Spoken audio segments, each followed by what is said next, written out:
मान लीजिए किसी ने प्रॉपर्टी के डॉक्यूमेंट्स को फॉर्ज करके प्रॉपर्टी पर कब्जा कर लिया या फिर प्रॉपर्टी अपने नाम करवा ली, किसी ने अपनी मार्कशीट में कुछ छेड़छाड़ कर दी, किसी ने फर्जी डॉक्यूमेंट्स का कहीं इस्तेमाल कर लिया या फर्जी मार्कशीट का कहीं पे इस्तेमाल कर लिया। जो सिर्फ चीटिंग की बात करता है, चीटिंग किसी के साथ हुई, वो है 318 का सबसेक्शन 4, उसमें इसकी सजा का प्रावधान है। जो पहले जो 41A का नोटिस दिया जाता था, अब वो नोटिस सेक्शन 35 का सबसेक्शन 3 BNSS के अंदर दिया जाता है। दोस्तों, चीटिंग और फोर्जरी के मामले बहुत सारे अक्सर देखने को मिलते हैं, सामने आते हैं। चीटिंग कोई किसी के साथ कर देता है या फिर चीटिंग किसी के साथ हो जाती है। सिर्फ चीटिंग ही नहीं, मैं फोर्जरी की भी इसके अंदर बात कर रहा हूं। मान लीजिए किसी ने प्रॉपर्टी के डॉक्यूमेंट्स को फॉर्ज करके प्रॉपर्टी पर कब्जा कर लिया या फिर प्रॉपर्टी अपने नाम करवा ली, किसी ने अपनी मार्कशीट में कुछ छेड़छाड़ कर दी, किसी ने फर्जी डॉक्यूमेंट्स का कहीं इस्तेमाल कर लिया या फर्जी मार्कशीट का कहीं पे इस्तेमाल कर लिया। कई बार देखा गया है कि फर्जी अकाउंट खोलकर पैसे की ठगी की जाती है। कई बार फर्जी आधार कार्ड बनाकर अकाउंट खोल लिए जाते हैं। कई बार फर्जी डॉक्यूमेंट्स दिखाकर ऐसा शो करके कि मैं इस कंपनी का रिप्रेजेंटेटिव हूं और वहां पर फॉर्जरी कर दी जाती है, चीटिंग कर दी जाती है किसी के साथ में। कई बार फॉर्ज चीजें दिखाकर रेंट एग्रीमेंट कर लेना, वहां फर्जी कॉल सेंटर चलाना और फिर बाद में लोगों को ठगना। यहाँ पर भी 467 जो पहले IPC में लगता था, जो कि अब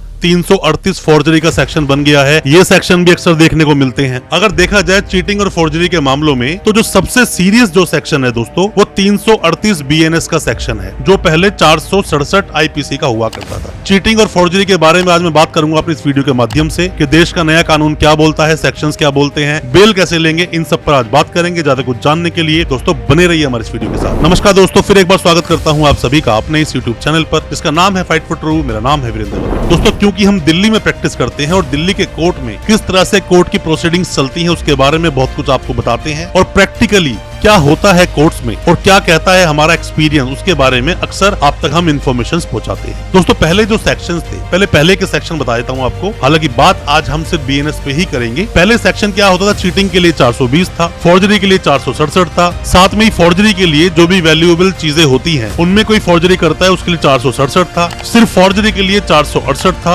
और 471 होता था जब आप किसी भी फॉर्ज डॉक्यूमेंट को जेन्युइन की तरह इस्तेमाल करते हैं, और 120 भी हुआ करता था कि जब आप किसी भी तरह से कॉन्स्पिरेसी करते हैं। अब ये सेक्शंस बदल गए हैं दोस्तों। पहले सेक्शन को जान लीजिए, फिर मैं आगे बताता हूँ चीटिंग फोर्जरी में सजा क्या होती है, कैसे प्रावधान होते हैं। जो सिर्फ चीटिंग की बात करता है, चीटिंग किसी के साथ हुई, वो है 318 का सबसेक्शन 4, उसमें इसकी सजा का प्रावधान है। जिसमें सजा की बात करें तो 420 जो पहले IPC हुआ करता था, जो अब बन गया है 318, जिसमें की सबसेक्शन 4 सिर्फ चीटिंग की बात करता है और 7 साल तक की सजा का प्रावधान है। इसमें आप पर फाइन भी लगाया जा सकता है। साथ में ही बात करते हैं 338 की दोस्तों। 338 फॉर्जरी ऑफ वैल्यूएबल सिक्योरिटीज, या फिर विल में भी आप कर सकते हो, या कोई भी ऐसे वैल्यूएबल डॉक्यूमेंट जिनके अंदर आपने छेड़छाड़ कर दी या आपने उसके अंदर फॉर्जरी कर दी, तो ऐसे मामलों में इम्प्रिजनमेंट फॉर लाइफ, मतलब कि उम्र कैद की सजा का प्रावधान है इसके अंदर, और फाइन भी देना पड़ सकता है। साथ में ही हम बात करते हैं कि 336 का सब सेक्शन 3 क्या बोलता है। वो सिर्फ बात करता है फॉर्जरी की, जिसमें की जो सजा है वो 7 साल तक की सजा है और इसमें भी फाइन भी हो सकता है। अब बात करते हैं 340 का सब सेक्शन 2। दोस्तों, 340 का जो सब सेक्शन 2 है, उसकी खुद की कोई सजा नहीं होती। इसमें देखा ही जाता है कि फॉर्ज डॉक्यूमेंट को जेन्युइन की तरह जो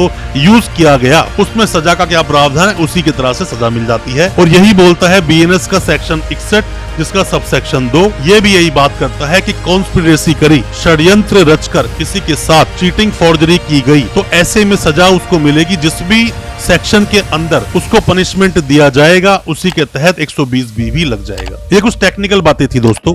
आप में से कोई भी नए वकील साहब हैं, कोई भी लॉ स्टूडेंट हैं, या अभी आप कानूनी जानकारी ले रहे हैं, या फिर आपका सगा संबंधी जानकार कोई भी जेल में है, या आप पर ये केस हुआ है और कोई भी किसी भी तरह के सजेशन आप लेना चाहते हैं, कोई भी ऑनलाइन कंसल्टेंसी लेना चाहते हैं, दिए गए नंबर पे व्हाट्सएप करें। आपको हम रिप्लाई जरूर करेंगे। हो सकता है हमारे किसी रिप्लाई से आपकी मदद हो सके, आप अपने केस से बाहर निकल सके। अब दोस्तों, जब ये मामले हो जाते हैं चीटिंग फोर्जरी जैसे केसेस में, किसी का नाम आ जाता है, तो आपकी बेल लेने से जो सेक्शन रोकता है वो सेक्शन है 338 BNS, भारतीय न्याय संहिता का जो सेक्शन है, क्योंकि इसमें जो सजा का प्रावधान है वो उम्र कैद है। उम्र कैद की प्रावधान की वजह से ही पुलिस आपको सीधा डायरेक्ट रूप से अरेस्ट कर लेती है। इसमें नोटिस देने की जरूरत ही नहीं समझती अपने आप को। जबकि बाकी के जो सेक्शंस हैं, जबकि उनमें अगर कोई FIR दर्ज होती तो उसमें इन्हें 41A का नोटिस देना पड़ता है जो पुलिस एक नोटिस देती है जिसमें कि आपको इन्वेस्टिगेशन ज्वाइन करने के लिए बुलाया जाता है। जो पहले जो 41A का नोटिस दिया जाता था, अब वो नोटिस सेक्शन 35 का सबसेक्शन 3 BNSS के अंदर दिया जाता है। आपको बोलते हैं कि आप आओ इन्वेस्टिगेशन ज्वाइन करो अगर मामला 7 साल तक की सजा का है। दोस्तों इसमें अरेस्ट जो होती है डायरेक्ट रूप से हो जाती है। जैसे मैंने आपको बताया कि 338 जो सेक्शन है उसमें पुलिस डायरेक्ट तरीके से आपको अरेस्ट कर लेती है। इसमें होता क्या है कि मान लीजिए आपको पहले ही पता चल गया कि आपकी अरेस्टिंग होने वाली है और आप बेगुनाह हैं, तो ऐसे में आप एंटीसिपेटरी बेल का सहारा ले सकते हैं। एंटीसिपेटरी बेल लगाएंगे तो एंटीसिपेटरी बेल आपकी हो सकती है। एंटीसिपेटरी बेल आपने सेशंस कोर्ट में लगाई, बेल नहीं हुई, हाई कोर्ट जाइए, हाई कोर्ट से नहीं हुई सुप्रीम कोर्ट जाइए, रिलीफ आपको कुछ ना कुछ मिल जाएगा। जेल जाने से आप बच सकते हैं, आपको बेल लगानी चाहिए।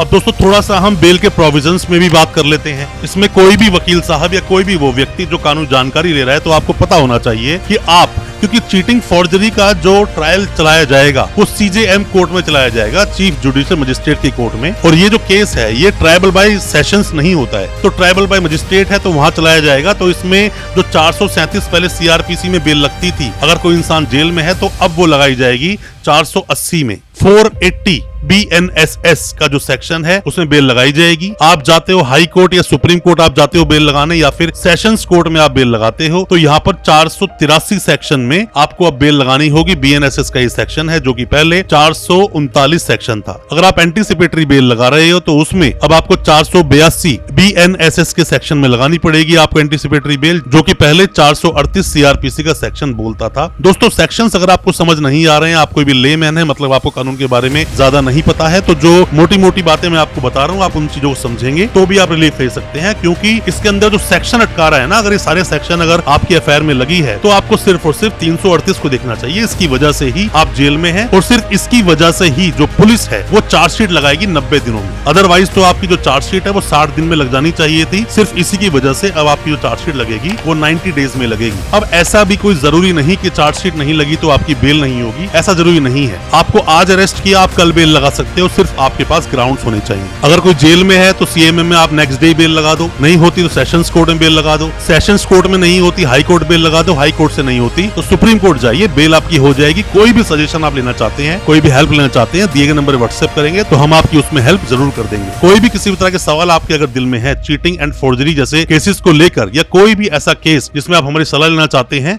तो आप पूछ सकते हैं। कमेंट बॉक्स में आकर सवाल पूछें और नेक्स्ट वीडियो किस टॉपिक पे बनाएं, किन सेक्शंस पे बनाएं, वो भी जरूर बताएं, उसका भी हमें इंतजार रहेगा। दोस्तों उम्मीद करता हूं आज का हमारा वीडियो आपको अच्छा लगा होगा। अच्छा लगा हो आज का वीडियो, चैनल को सब्सक्राइब करना बिल्कुल ना भूलें, साथ में लगा बेल आइकन जरूर दबा दें ताकि इसी तरह की लीगल अवेयरनेस की वीडियोस आप तक पहुंच सके सबसे पहले। बहुत बहुत शुक्रिया दोस्तों, धन्यवाद हमारे इस वीडियो के साथ बने रहने के लिए।